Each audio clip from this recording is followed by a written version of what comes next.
할렐루야. 성령의 열매를 맺읍시다. 자, 우리 성령의 열매가 어떤 게 있나 한번 해볼까요? 시작. 오직 성령의 열매는 사랑과 희락과 화평과 오래 참음과 양선과 충성과 온유와 절제니 이 같은 것을 금지할 법이 없느니라. 아멘. 저는 지난 주간에 열매를 많이 깨뜨렸습니다. 이게 얼마나 자기 자신을 지키는 게 어려운지 모르겠습니다. 오늘 우리 임마누엘 찬양대에서 불러주신 찬송은 마태 순환곡이 78개 곡이 있는데 그 중에 63번째 곡이 우리 찬송가로 조금 편곡을 조금 바꿔 놓은 곡입니다. 손에 갈대를 들고 가시면류관을 씌우고 침 뱉고 조롱하면서 아주 모욕을 당합니다. 평안하라 유대의 왕이여, 얼굴에 침을 뱉고 때립니다. 그 속에서 그것을 보고 있는 사람들의 고백이죠. 오 거룩하신 주님, 그 상하신 머리, 조롱과 오해에 쌓여 가시관 쓰셨다. 아침에처럼 밝던 주님의 얼굴이 고통과 치욕으로 창백해지셨다. 나 무슨 말로 주님께 다 감사드리랴. 끝없는 주님의 자비 한없이 고마워. 보잘것없는 나를 주의 것 삼으사 주님만 사랑하며 나 살게 하소서. 이 곡을 조금 정리해서 만든 게 우리 찬송가에 있는 우리 개신교 음악가였던 마틴 루터로부터 은혜를 많이 받았던 바하의 마태 순환곡입니다. 이것을 지었을 때 사람들이 그렇게 알려지지 않았고 이 곡은 예배에 사용했던 것인데 바하가 세상을 떠난 다음에 멘델스존에 의해서 다시 발견돼서 세계 아주 명작 중의 명작으로 우리에게 오늘까지 전해지고 사순절에 우리가 고백되는 찬양으로 하나님께 영광을 돌립니다. 이 사순절 아침에 재미난 얘기를 하나 하면서 말씀을 시작하려고 합니다. 4세기 수도원들은 사막에 나가서 혼자 있는 독거가 있고 공주 여럿이 함께 있는 그런 수도원들이 생기게 됐습니다. 어느 날 제자가 찾아와서 스승에게 말합니다. 선생님, 저 방 좀 바꿔주세요. 왜 그러는가? 제가 그 방에 앉았으면 마음을 가다듬을 수가 없습니다. 왜 그러는데? 그랬더니 바람이 불면 창문이 하도 덜컹거려서 잠을 제대로 자지 못할 정도예요. 스승이 있다가 자네 방 몇 번 옮겼나? 그러니까 3번째 옮겼습니다.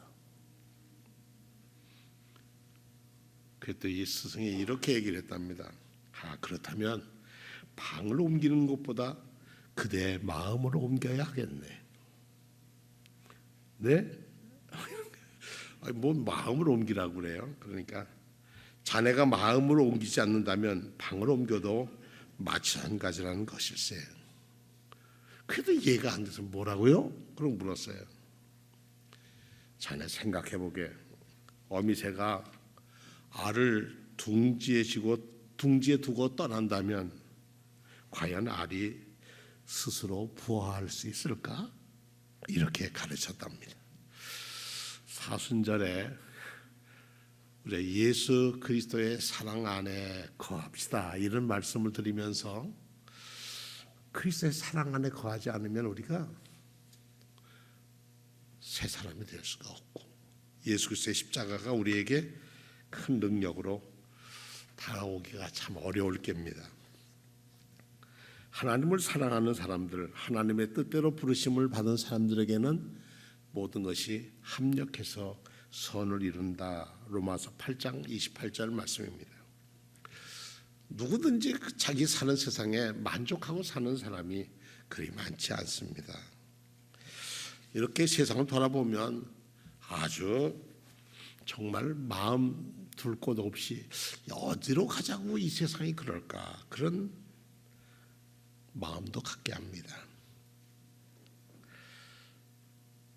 그래도 하나님은 전쟁의 그늘 속에 있는 이 나라를 불쌍히 여기시고 또 함께 힘써 기도하는 그런 분들에 의해서 전쟁의 위기에서 그래도 평화하려고 하는 위기 쪽으로 방향으로, 그래서 방향이 바뀌어진 것에 대해서 얼마나 감사한지 모릅니다.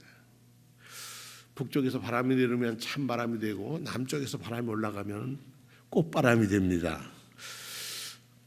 저 아직 꽃 구경 못 해봤습니다만은 저 전라남도 쪽 제쪽에 꽃이 다 폈답니다. 한번 텔레비전에서만 봅니다만은 남쪽에서 올라가는 소식이 꽃 소식이 되면 아주 얼어붙은 북녘 땅도 좀 녹아져서 함께 사는 나라가 됐으면 하는 마음은 제 마음만은 아닐 겁니다.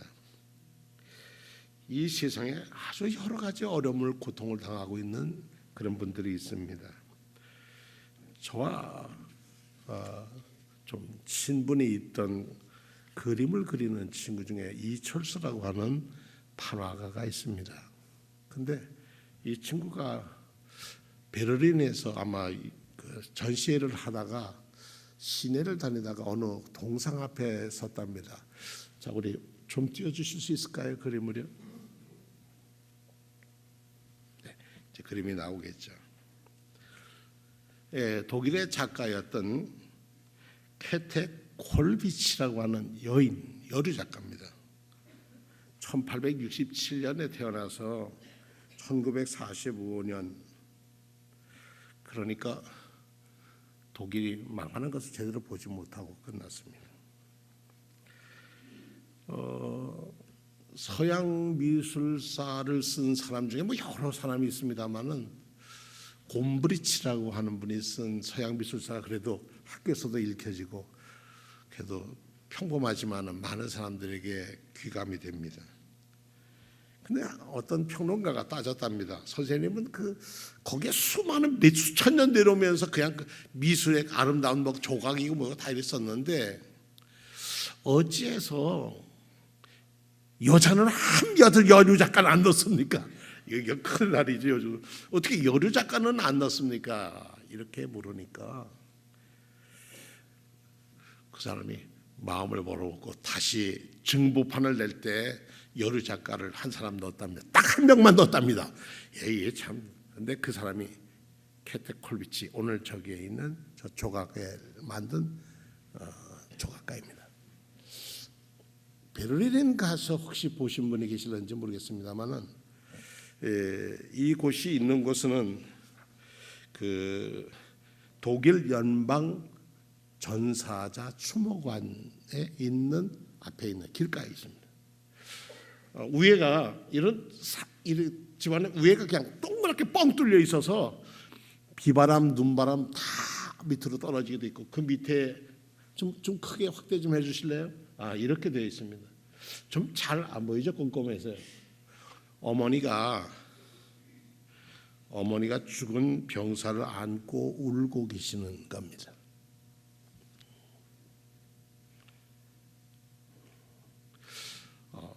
아들을 안고 죽은 아들을 끌어안고 울고 있는 어머니,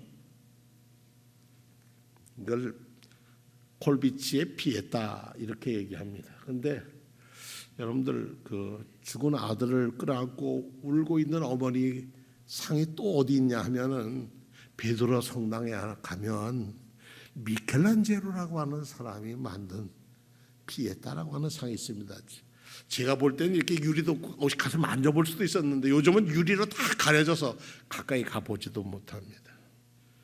누굴까요? 거기에는요, 예수님의 어머니 마리아하고 죽은 사람은 십자가에서 달려 죽고 내려온 아들, 예수를 끌어안고 통곡하는 어머니, 피에타라고 얘기합니다. 독일이 2차 대전을 하면서 전사한 사람이 350만, 젊은이들이 세상을 떠났고 부상당한 사람이 725만, 그러니까 한 1000만 이상이 독일인들이 고통을 당했습니다. 이 케테 콜비치는 1차 대전 때는 아들을 잃고 둘째 아들을 잃고 2차 대전 때는 손주를 잃어버렸어요. 너무 마음이 아픈 가운데 이 상을 세웠는데 1942년 이후로 세운 작품인데 그 글에 이렇게 썼어요. 우리가 전쟁에 내보내려고 아이를 낳는 건 아니다. 우리가 전쟁에 내보내려고 우리 애 낳는 건 아니다. 또 하나는 더 이상 씨앗을 짓이겨서는 안 된다. 이게 케테 콜비치라고 하는 의사의 부인이었던 이 여인입니다. 아주 이 시대의 아픔을 작품을 통해서 독일은 다시는 전쟁에서는 안 된다고 하는 것을 많은 사람들에게 일깨워주는, 흔들어서 일깨워주는 작품입니다. 길가에서 저는 보았습니다 한번. 그런데 위에서는 비가 오면 비 오는 것 다 맞고 거기에 지금도 변함없이 그 자리에 방 안에 앉혀 있는 어머니와 아들의 모습입니다. 사실 예수께서 십자가에 달려 내려오셨을 때 그 어머니 마리아가 그 아들을 안고 얼마나 울었을까. 마리아는 예수님이 태어날 때부터 예수님이 범상치 않는 아이였다는 것도 알고 자기가 동정녀 탄생했다는 것을 자기가 더 잘 알고 이 아이를 통해서 하나님이 어떤 일을 할 것이라는 것을 눈여겨봤는데 30살쯤 되었을 때 출가했죠. 집을 떠나서 같은 뜻 맞는 사람들을 하나둘 모아서 다닌다는 소식은 듣는데 참 마음이 아팠습니다. 근데 죄 없는 내 아들이 십자가에 달려 모진 고난을 당하고 죽는 모습 밑에서 그 어머니의 마음이 어땠을까? 따지고 보면 가슴 찢어지는 그런 일이었을 겁니다. 그런데 하나님은 그 아픈 가슴, 어미의 가슴을 찢는 아들을 안고 그냥 너무 기가 막혀 울고 있는 어머니의 그 사랑 너머에 하나님은 위로로 계시다는 겁니다. 이것을 믿고 예수 그리스도가 우리의 고난과 역경을 넘어 구원의 소망이 된다고 하는 것을 우리에게 전해주시는 것이 복음입니다.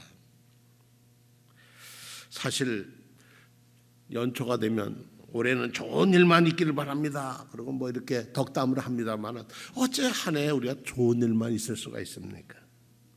사실 따지고 보면 불행도 없고 행복만 있는 것 삶은 불가능합니다. 현실적으로 불가능할 뿐만 아니라 이론적으로 원리상도 되지 않을 얘기입니다. 항시 날씨가 좋은 것에서만 날씨만 좋다고 인사하는 것도 그런 의미가 없습니다. 심지어 천국에 가서도 그럴 겁니다. 오늘 성경에 있는 말씀대로 하면 성령께서 우리를 대신해서 탄식하며 아파하며 우리를 대신 우리의 모든 죄 다 알고 그래서 우리 결과가 어떻게 될 거라고 다 아시는 성령님께서 우리를 대신해서 간구해 주신다는 거예요. 누구에게? 아버지 하나님께. 바울 사도는 자기가 율법에 매여 살던 그 날들의 시간들, 그 젊음들, 그가 살았던 모든 것을 한순간에 깨지면서 부활하신 예수님을 만나고 부활하신 예수님의 음성을 듣고 내가 어째서 나를 핍박하느냐는 소리에 꼬꾸라졌습니다. 그가 눈이 멀고 다시 눈을 뜨게 되고 다시 자기가 알고 있던 율법은 구원하는 것이 아니라 율법은 우리를 묶어놓는 거지만 예수 그리스도 그는 십자가 넘어 부활하신 분이라는 것, 우리를 자유케 하시는 분이라는 것, 그 자유케 하신다고 하는 소식이 복음이고 복음은 율법의 완성이라는 것을 깨닫게 됐습니다. 그리고 그 복음의 내용이 뭐가 들어있느냐 하면 원수 사랑까지도 들어있다는 겁니다. 하나님 사랑, 이웃 사랑이라는 것을 몸으로 실천하는 것을 바울 사도는 자기의 몸으로 받아들인 겁니다.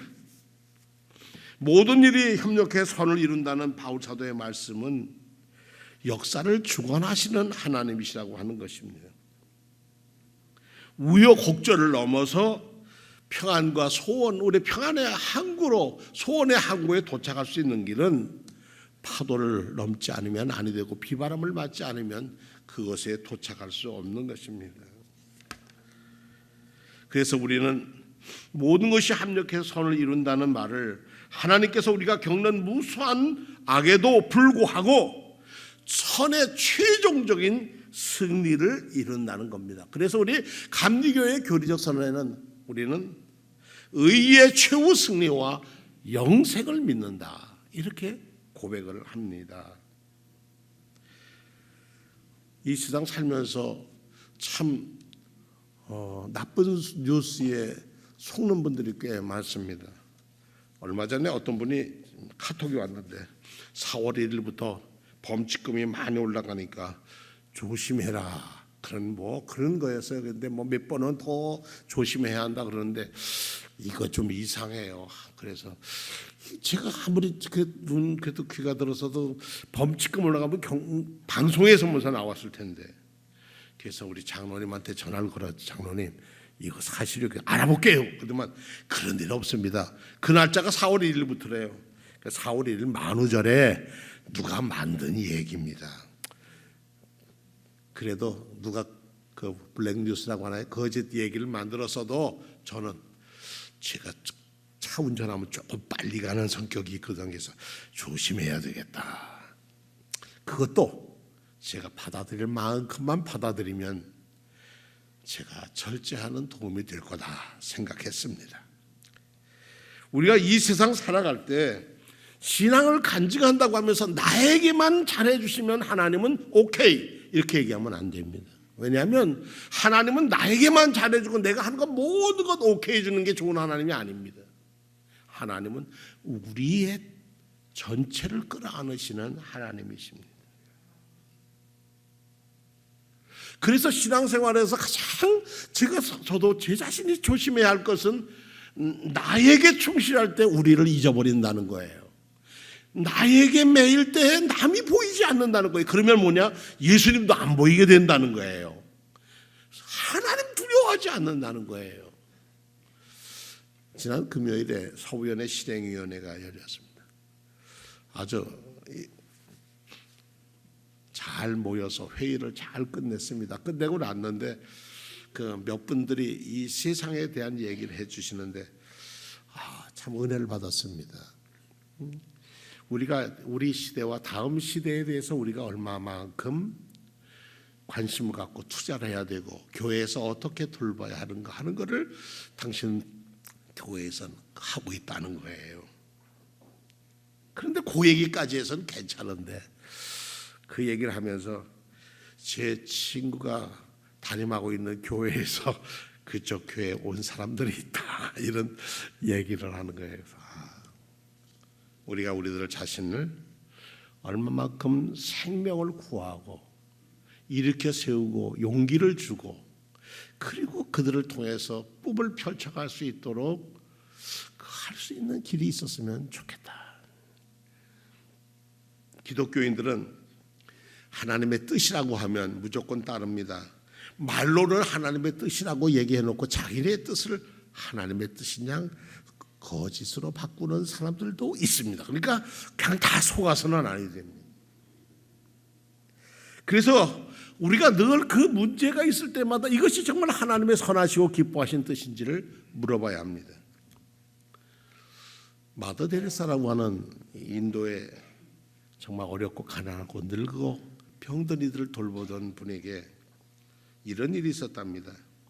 한 단체에서 마더 데레사에게 우리가 지금 노인들이 돌아갈 요양소를 지려고 하는데 5만 루피가 5만 루피가 얼마인지 모르겠습니다. 인도 돈 5만 루피가 필요한데 도와주십시오. 우리가 지금 기도하고 연락드리는 겁니다. 그래서 회계 담당하는 수녀에게 우리 얼마나 있어요? 돈 없어요. 그러니까 뭐라고 대답했겠습니까? 5만 루피가 어디 있어요? 그래서 저에게 돈이 없습니다. 그렇게 대답을 했다는 거죠. 전화 끊고 한 시간도 지나지 않는데 전화가 왔더래요.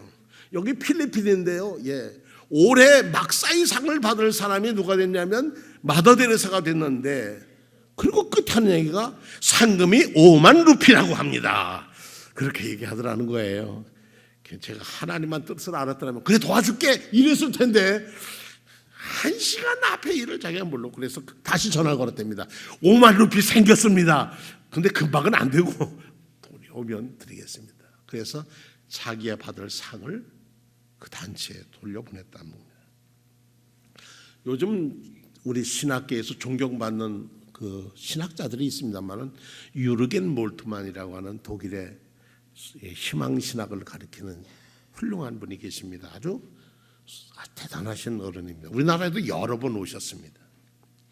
2차 대전 때 이분은 17살이었고 공군 학도병이었답니다. 연합군기가 함부르크를 대폭격을 했는데, 이 함부르크가 항구인데 거기에 군수 그 공장이 많았답니다. 그래서 폭격을 하는데 거기에 함께 있던 학교의 친구들이 거만 죽었다는 거예요. 폭격에 맞아 죽었다는 거예요. 근데 자기는 바닷물로 뛰어들었는데 어떻게 하다 나무 하나 붙들고 살았는데 혼자 살았어요. 자기 밭에 있는 친구 다 죽고 혼자 살았어요. 그 후로 그는 그런 고민을 했답니다. 나는 왜 다른 애들처럼 죽지 않고 아직 살아있을까? 그 질문을 하려고 무척 고민했는데 읽으면 그래서 괴테, 니체, 이런 수학자, 물리학자들의 책들을 다 읽으면서 그런 학자가 되려고 하던 꿈을 하루 아침에 적고 내가 신학을 공부하겠다. 하나님의 뜻을 알고 싶다. 그래서 신학을 공부했답니다. 그래서 지금도 우리 시대의 유명한 신학자로서 우리 신학의 학문이 교회를 위해서 어떻게 봉사하고 어떻게 신학이 바로 서야만 교회가 바로 설 건가를 그렇게 염려하는 학자로 대학자가 됐습니다. 오늘 말씀을 다시 돌아가겠습니다. 성령께서 우리를 대신해서 기도해 주신다는 겁니다. 얼마나 감사함, 얼마나 고맙고 감사한 일입니까? 우리가 우리 자신의 가족들을 위해서 기도하는 것도 인색하고, 인색할 뿐만 아니라 잊어버리고 갈 때도 혹이 있는데 성령께서 심히 극히 탄식하며 가슴 아파하면서 우리를 대신해서 하나님께 기도해 주신다는 거예요. 그래서 여러분들이 이 자리에 계신 줄로 믿습니다. 그분의 성령의 도우심으로 우리는 이 자리에 있습니다. 그러므로 우리는 성령의 도우심을 따라 우리는 합력해서 선을 이루는 일에 우리가 외면해서는 아니 됩니다. 나만을 위한 세상은 우리를 지옥으로 끌고 가지만 우리를 위한 삶을 위하여 기도하시는 예수님이 기도는 뜻이 하늘에서 이루어진 것처럼 땅에서 이루어지게 하옵소서라고 기도하라 가르쳤습니다.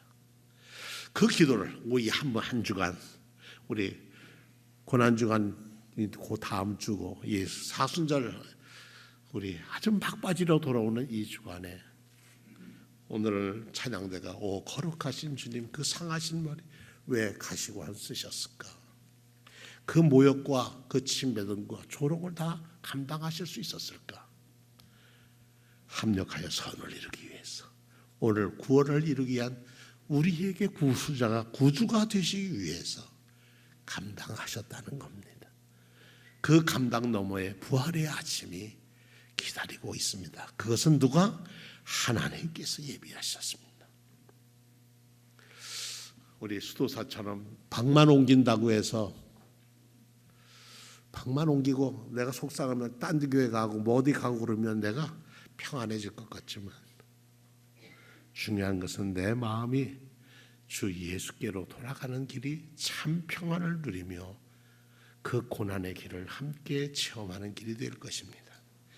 여러분에게 평강의 한 주간이 되시되 십자가 지신 예수님을 따라가는 한 주간 되시기를 축원합니다.